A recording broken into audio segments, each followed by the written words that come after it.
von Chaveza mit Beis.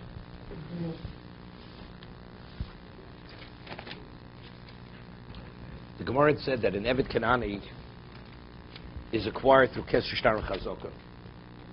Right? Just as when you purchase a piece of property, if you give value, minimally a Shavet Pruta, which is Kesef, you give a deed.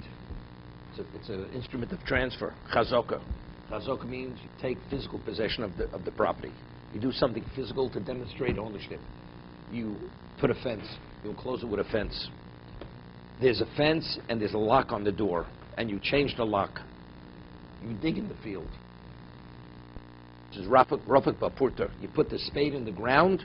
Who puts a spade in the ground if it's not your property? It's stealing. So putting the spade in the ground, that's Chazokah. The Gemara says that if a person owns a field and he wants to sell it or gift it to a third party, and he says, Le chazeku kani.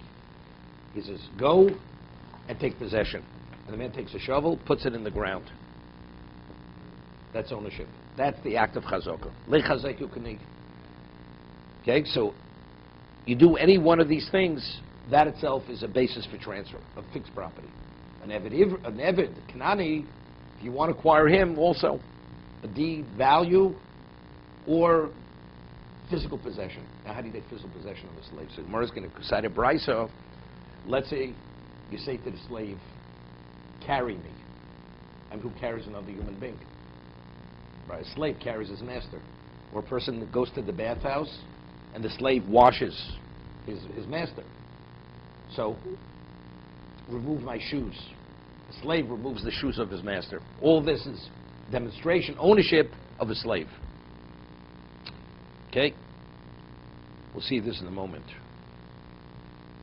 And that's called what? That's Chazokah. That's called Chazokah. That's demonstrating ownership. And then because it's immovable. No. It has nothing to do with movable. We say Chazokah is even in something which is not immovable. Because it is movable, you have to also do, Mashiach to bring them in. No, nothing. No Mashiach. We'll see in a moment. Tona, we learned in the Brisa. Our Mishnah says only these three means of transfer. Kesef Shtar Chazokah. What about Chalipin? If you want to purchase something, bartering is also. If you barter something, I give you something, in the place of what I give you, the other item transfers, whether it's fixed property or immovable, right? So, and the Tana and the Brisa adds, there's a fourth way that you're able to acquire Evet Kanani, Chalipin. So the question is, if Chalipin is sufficient for the acquisition of Evet Kanani, why does our Tana, what is he omitted? He should mention Chalipin also. But Tana Didan, our Tana, why does he mention Chalipin? Milsa the lesser b'metaltlin ketonik. He's only speaking about means of acquisition which have no relevance to movables. Even though a slave physically is immovable, but what about something which is immovable, which is not a human being? Right? Kesef Shtar Chazokah is not valid. No, if you give money for a movable. The moment you give the money, is the movable yours? It's not yours. You give a deed, a document. I acquire a movable with a document. Piece of furniture with a document. Is it yours? It's not yours. So the Tana is only mentioning the means of acquisition which have no relevance to movables. Chalipin applies to a movable. It also applies to even fixed property, Chalipin.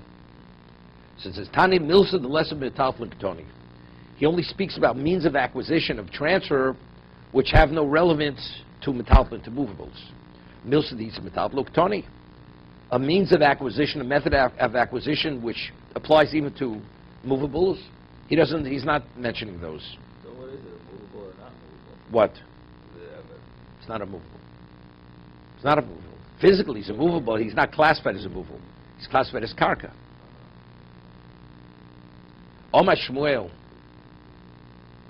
Shmuel says, Evet Kanani nikna b'Mashiach.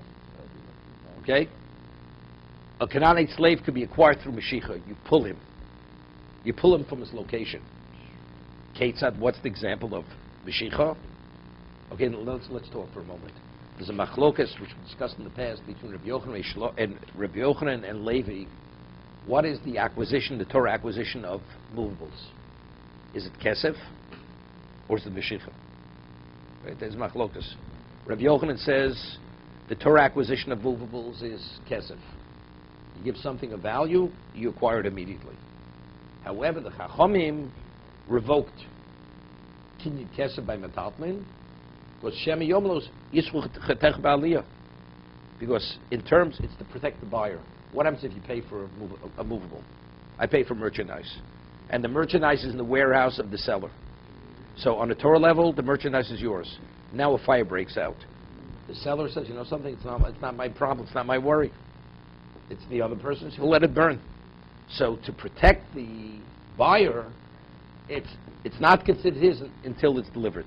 Until it's delivered into the domain of the purchaser, of the buyer. So really, on Torah level, kesef. So when the Mishnah says kesef, we're saying our Tana doesn't mention chalipin because it's only things which apply, means of acquisition apply to fixed property, not to movables. But Rabbi Yochanan does apply. No, it doesn't. Factually, on a practical level, kesef is not a means of acquisition for metaltlin, even though on Torah level it is.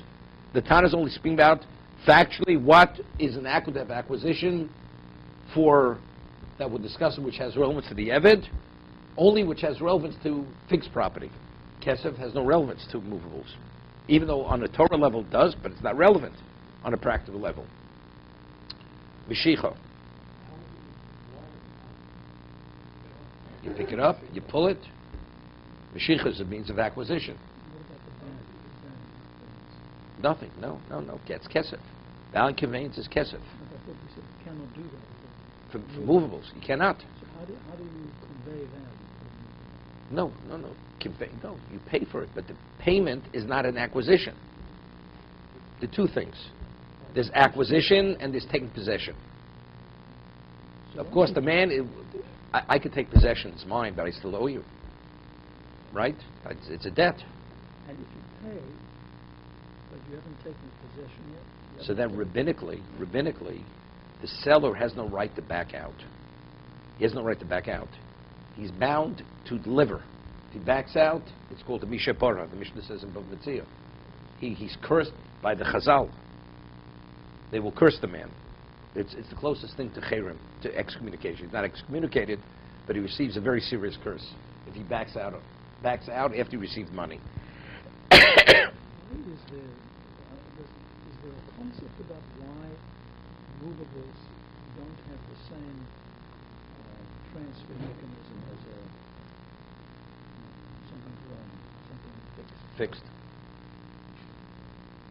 What's the concept? A deed only has relevance to a fixed property, not to a movable. I mean, everybody agrees, even on a Torah level.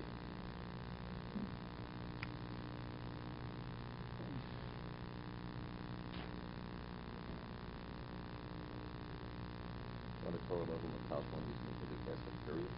It's not on Torah level, according to Rabbi Yochanan. According to Levi, not.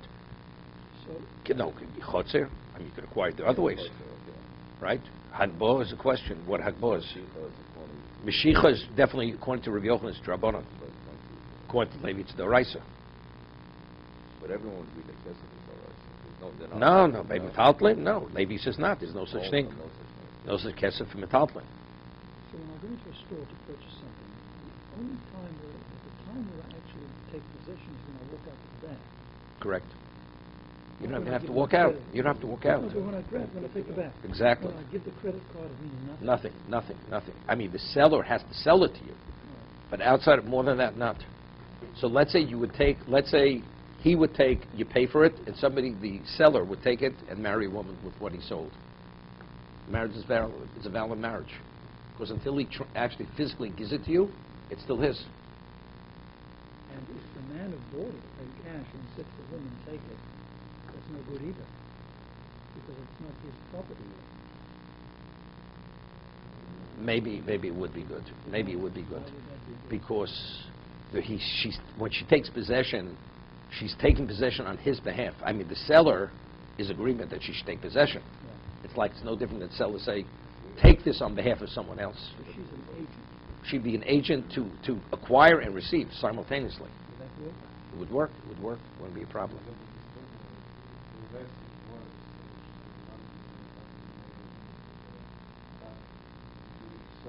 No. Monetarily, it's still the sellers. Even rabbinically, it's the sellers. It's only if he backs out, he's cursed. But it's still his monetarily until it's physically the buyer takes possession of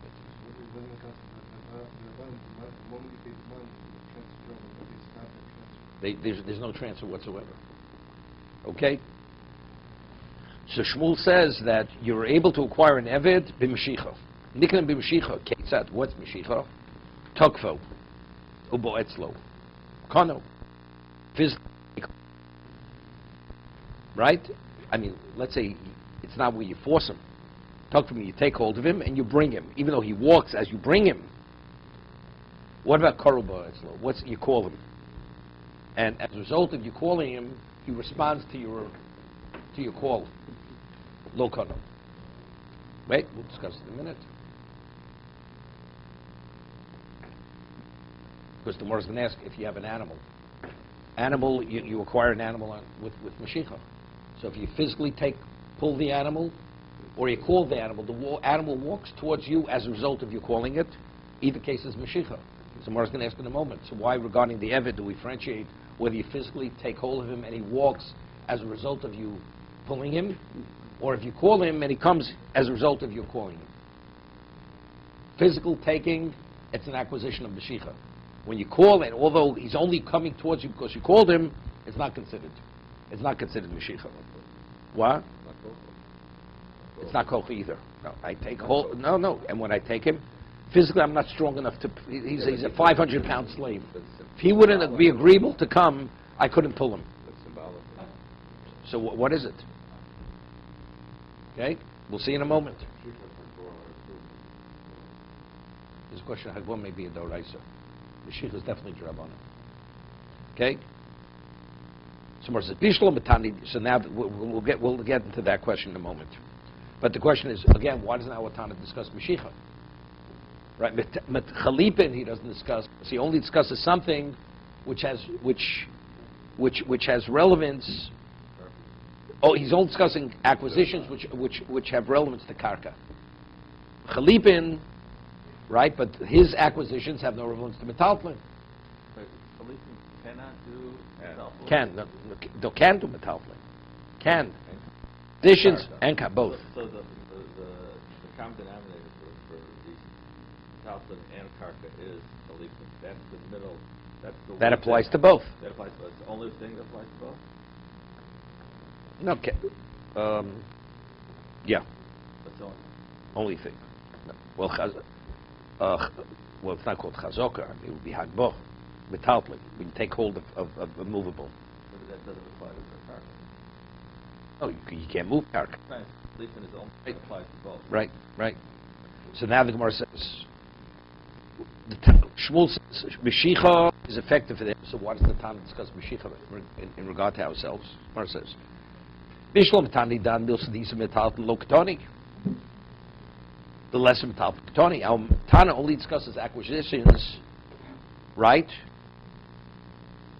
Which have relevant fixed property, right? It doesn't discuss which has relevant Metalton. El Tana Bro, who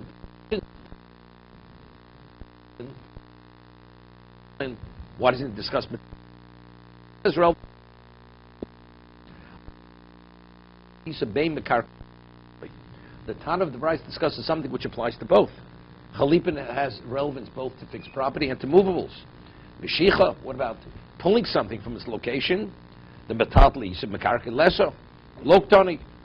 Mashiach has relevance to metal to movables, but has no relevance to fixed property. So therefore that he doesn't mention. He only mentions Chalipin, but not Mashiach. Now, we said earlier, what is Mashiach? Ketzad, Tokvo bo etzlo. Kono. If he physically takes hold of him and he comes towards him as a result of his taking hold of him, you acquire him. That's Mashiach.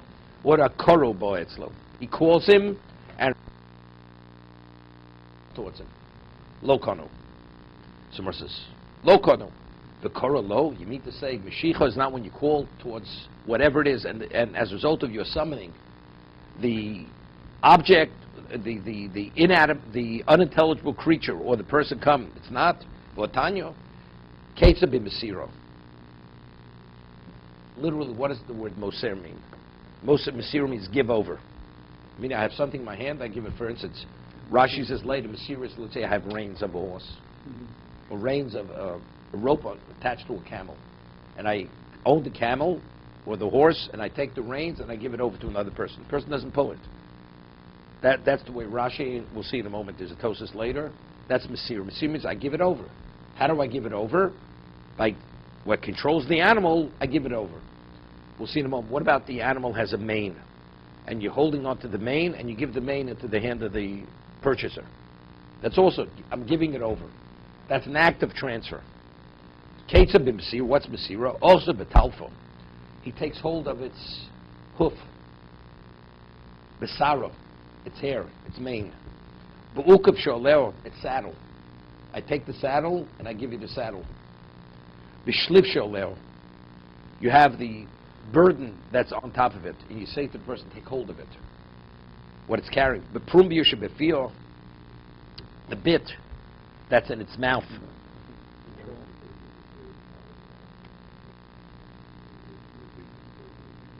Ubezugsha b'tzavoro. The zugsha b'tzavoro. The bridle. Talking David's language now. The bridle on the horse. Kona. That's kona. Now let's stop for a moment. There's a Tosis on Chafim and Beis. The Mishnah is on Chafim Beis. It's worthwhile to turn there. There's a Tosis. The Mishnah speaks about a behemoth gasa, a large animal. 25b, second Tosis on the page.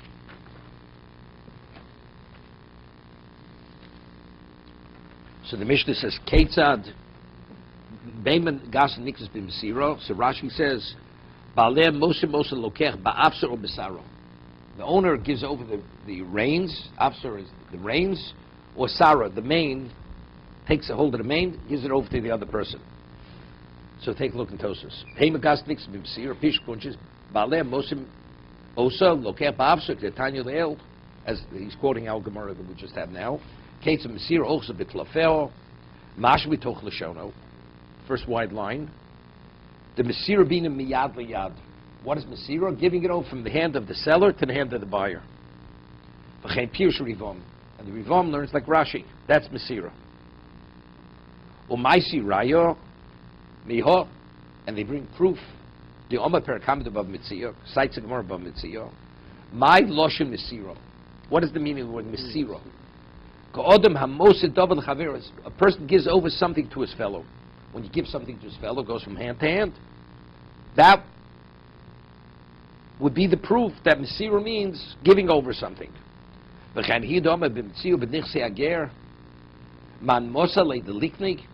spoke about, let's say you have a convert, has no heirs, and he dies. What happens to all his assets? They're hefker, they're ownerless. So the Gemara says, over there, the estate of the convert, who gave it over to him that he should be able to acquire? That means there's no one to physically give it over. Therefore, Masira has no relevance. The Mashra Masira have miyad liyad. So from these two sightings, the indication of what is the acquisition of Masira, where the seller physically gives over the reins or gives over the mane of the animal that he owns to the buyer. The Koshel Rig. The Ri has difficulty with this. Da'amin and Leil, now we quote Sal Gemara that we're learning right now. Ketsa Masira, Ochza Bitlafel. It says if the purchaser takes hold of its hooves, takes hold of the hoof of the animal. What is the connotation of Ochza? Ochza means independent of the seller. He's physically taking possession. Loshna Chizo, Dufer Mashmad, Shemiatzba Ochza, V'lo Moselo L'odom. Lo Adam. It's not the seller picks up the hoof and gives over the hoof to the buyer. Also means he took hold of it.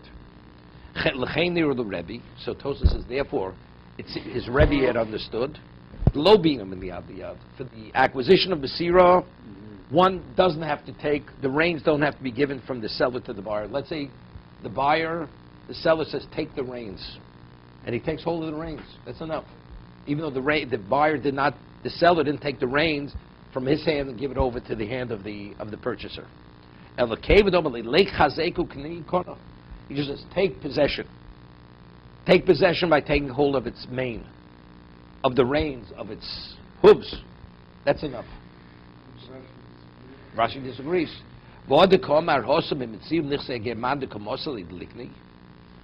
It says, who gave it over that he should be able to acquire it? No one said to him, go take possession. Of course, a person takes hold of it. Let's say a person wants to purchase something, takes hold of the reins before the seller said, "I'll take hold of the reins." And then the seller would say, I agreed to sell it to you. He says, well, I already took hold of the reins. It means nothing. Taking hold of the reins only has value as an acquisition if the seller says, take hold of the reins. Take possession. Take possession is 1 through 6. Any way, one of those ways, that's considered taking possession. Rashi. Same as Rashi. Rashi says that's be hand to hand. In regard to the animal. In regard to the animal. That's not no. Right, correct. There's no chazokah by an animal. No, so that's what he says. Still learn. So that he says is ochzo. Ochaz seems to be one-sided. It's not he picked up the hoof and gave it over to him. No. We're talking about this particular large animal. How to acquire a large animal? Well, Mashiach could be also. We're talking about the kinyan Mesira. The word Mosa means to give over. So the question, what is giving over? Telling the person to take possession, as we said, taking hold of its reins, independent of the seller. Or no, the seller actually has to give hand the reins over to the buyer. That's the machlokas here. Has to take the mane in his hand and says, take hold of the mane. It's transferred from one to another. Although the animal didn't move. The animal is in its place.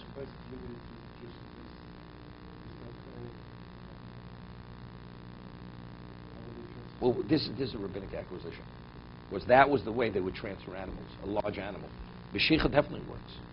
If you pull a large animal and it walks, that would be Mashiach. And you're just taking hold. Take hold of the reins. Nothing. The animal's stationary in its location. Doesn't move. How do you understand Mesira? Literally Mesira, or is it bigger than that? See, but he's quoting the Gemara. It says, Kates Mesira, as he said earlier, my lashon Mesira kodem hamosid davar lechaveru, as one gives something over to his fellow. So Rashi learned, how does one give it over? I have it in my hand, I give it over to your hand.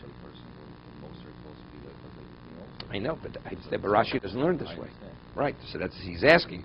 From all these other locations, he shows other situations where it seems to be one-sided, that the seller physically doesn't have to be involved in the actual physical transfer. What does it mean, ochaz? He took hold of its hoof. Ochaz b'mitzvah samocher, meaning he instructed him, take hold, that's lechazek, take hold of its hoof. The mashma, seems from the Rashbam. Also, the seller does not be involved in the physical action of giving it over. So he brings multiple other proofs that Mesira doesn't mean that the seller has to physically give it over. Just by instructing the purchaser, the buyer, to take possession, that's sufficient. Okay, let's get back to where we're at. Right.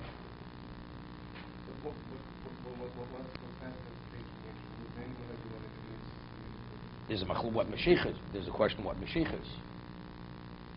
There's an argument. Does Mashiach mean you have to pull the animal fully out of its location, meaning it has to walk its full length, or as long as its feet are no longer where they originally were? The hind legs have moved and the front legs have moved.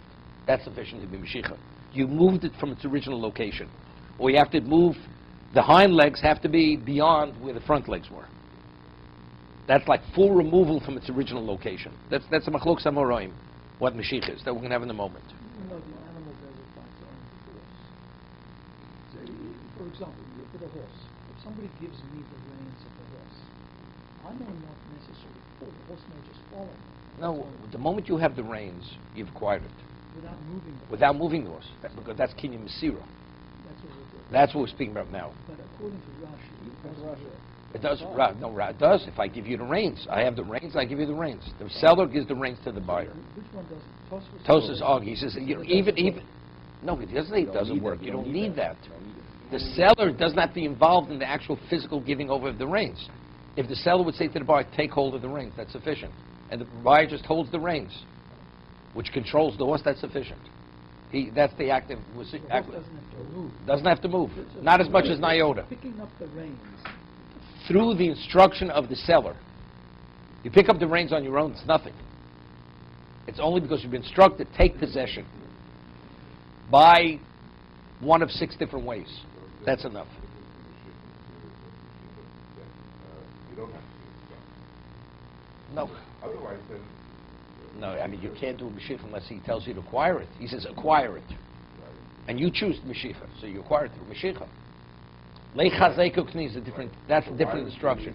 The animal go out of its full. What is Mashiach? What is Mashiach? No, because that's not chazek. Chazek means take possession. That's physical possession. Be involved with the physicality of the animal. Okay? That's demonstration of ownership. Chazok is demonstration of ownership. Mashiach is not demonstration of ownership. It's an act of Masirah is a demonstration of ownership. That's like chazaka. It's a type of chazaka. Mashiach is not. No, it's an act. It's a kinyan. You don't pick up an animal. You don't pick up a large animal, even though physically you could. It's not a valid acquisition. If you acquire it in a way which nobody acquires this way, it's not. What I'm saying is serious. You pick up the reins. Okay, we're belaboring it right now. You know. Okay. We'll discuss it. Okay. Are the reins rope, or are they made of leather, or are they synthetic? Okay, we can talk about that later also. Okay. It's not relevant right now. So now we have a problem. Because according to Shmuel had said that if you pull the slave and he walks as a result of you pulling him, it's Mashiach. It's a valid acquisition. But if you call the slave and the slave walks because you summon the slave, it's not valid. But yet by an animal, whether you pull the animal or you summon the animal, they're both considered Mashiach. So why do we differentiate regarding the slave if we don't make this differentiation regarding the animal? Right? That's the Gemara's question. Let's see. Korei lo vibo o shikisha b'makel. Russell v'kevet she'okra yad v'regel. Kono. Earlier we said. Gemara says. Kono koro lo. When you call the slave and he comes, botan ketzu b'mesira ochse b'tlof b'talfo. B'sara b'ukav sheva leo b'shliv she'oleh b'prumbio shepir b'zuk she'b'tzara kono. That's Masir. What's Ketza Mashiach? Kori Lovi Bo. He summons the animal, and it comes as a result of Oshi Kisha B'Makeo. He hits the animal with a stick, right? V'rotzel and then the animal runs as a result of him hitting the animal. Kemachoku Yad V'Regel. It moved its front feet and hind legs. Kono. That's Mashiach. Although the animal did not walk its full length. Ravasi, Ramarachi Omer, Achtalich Lefonov, Molikumosa. It has to walk its full length. It's not enough just that you move from its original location. It has to fully be removed from its location. So how do we differentiate? Why with regard to the slave, when you summon the slave and he comes, it's not Mashiach, and when you summon the animal, it is Mashiach. Amrik, Behema Adaita Demora Oslo. When you summon an animal, why is the animal coming? Animal is an unintelligible animal.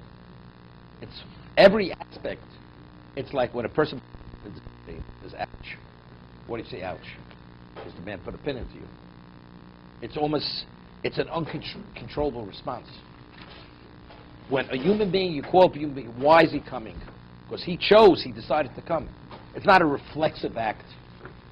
It's not you provoked something. When you call an animal, it's a natural act. It's like a reflexive action. When it hears someone summoning, it comes. So every aspect of its behavior is attributed to your summoning of the animal. So why did the animal walk? Whatever Mashiach means. Because you summoned it.